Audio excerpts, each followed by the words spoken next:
When you think of Thanksgiving, you probably picture Plymouth Rock, pilgrims with buckles on their hats, and a harvest feast in 1621. It's the story we're all taught. But what if I told you the first true European Thanksgiving on American soil didn't happen in New England?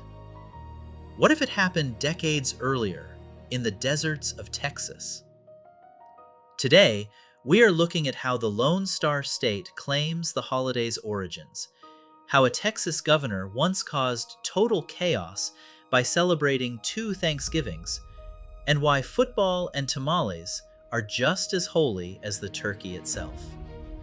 Welcome to the deep dive into the Texas Thanksgiving. Before we start cooking up some history, go ahead and mash that like button. It helps the algorithm feast on our content. Texas actually has two claims to the title. The first dates back to May 1541 in Palo Duro Canyon. The explorer Coronado, looking for the 7 cities of gold with 1,500 men, held a feast there. However, historians doubt this one because the records mention grapes and pecans, plants that didn't grow in that canyon back then. The stronger claim comes from 1598. A Spanish expedition led by Don Juan de Oñate was crossing the brutal Chihuahuan Desert. This wasn't a pleasure cruise. Oñate led 500 people and 7,000 animals on a shortcut that nearly killed them all. For the last 5 days of the trip, they had absolutely no food or water. Desperation was so high that settlers were forced to distill water from cacti just to stay alive. On April 30th, 1598, decades before the Mayflower, they reached the Rio Grande near present-day El Paso. They didn't celebrate a harvest, they celebrated not dying. Oñate ordered a feast of Thanksgiving, sharing fish caught by the local Mansos tribe and game provided by the Spanish. This event had legal and artistic flair too. Oñate performed a ceremony called La Toma, formally claiming the land for King Philip II. They even staged the first recorded theatrical performance in North America, a play written by a captain about converting the locals. While the Pilgrims celebrated a good crop, the Texas tradition was about gratitude for life itself. So, while New England gave us the menu, Texas gave us the precedent. If you're thankful for survival, and for history videos that tell the whole story, take a second to subscribe to the channel. Don't be like Oñate's expedition and wander the desert for days. Join our community right now. Flash forward to 1939. The Great Depression is lingering, and retailers are panicked because November has 5 Thursdays. They begged President FDR to move Thanksgiving up a week to extend the shopping season. FDR agreed, creating a national uproar nicknamed Franksgiving. It caused untold grief for calendar makers who had to scrap millions of printed calendars.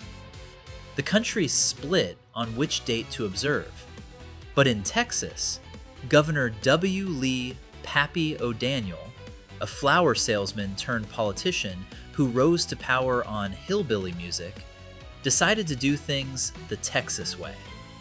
He declared that Texas would observe both days. His reasoning was pure Texas bravado.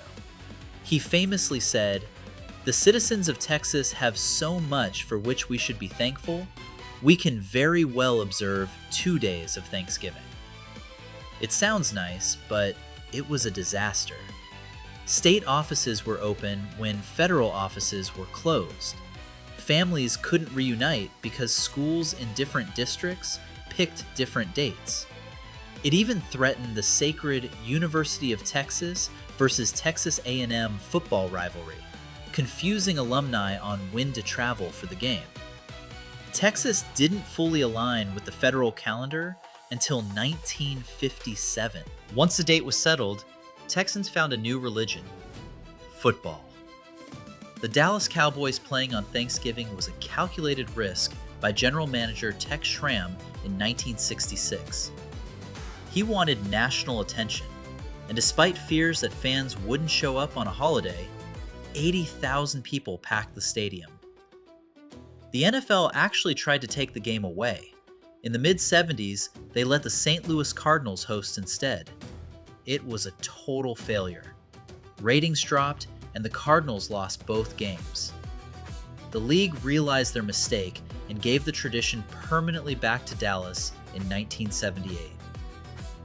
The tradition became iconic thanks to broadcaster John Madden. He introduced the world to the turducken, a chicken inside a duck inside a turkey, and started the tradition of awarding a literal turkey leg to the game's MVP. The games have produced legends. In 1974, a rookie backup named Clint Longley had to replace Roger Staubach. He threw a 50-yard touchdown in the final minute to win the game, becoming one of the most famous one-hit wonders in sports history. And then there's the comedy. In 1993, Cowboys lineman Leon Lett slipped in a rare Texas snowstorm and kicked a live ball, costing Dallas the game. But whether they win or slip in the snow, the Cowboys are now America's team, largely because they are in your living room every Thanksgiving afternoon. If you aren't watching football, you might be at a parade. El Paso moved their Sun Bowl parade to Thanksgiving just for the better weather. Meanwhile, San Antonio holds a unique nighttime parade on the Riverwalk the Friday after Thanksgiving, where they switch on the holiday lights. In Houston, the HEB Thanksgiving Parade started in 1949, with Santa Claus arriving at Union Station to signal the start of the shopping season. Today, it rivals the Macy's Parade with high-flying balloons and hundreds of thousands of spectators. Or you might be running. The Dallas YMCA Turkey Trot started with just 107 runners in the 60s. Now, it attracts over 20,000 people and even set a Guinness World Record for the most people dressed as turkeys. In Austin, the Thundercloud Subs Turkey Trot isn't just a run, it's a massive fundraiser. Since 1991, they've raised nearly $5.5 million for Caritas of Austin to help end homelessness. It's calorie mitigation with a cause. Speaking of calories, the Texas Table is a melting pot. Alongside the turkey, you will find the tamalada. This is a tamale making party where families gather to spread masa and fill husks. It's a labor of love that bonds generations. Some even make turkey tamales using leftovers, blending Aztec tradition with the Pilgrim menu. But watch your attitude.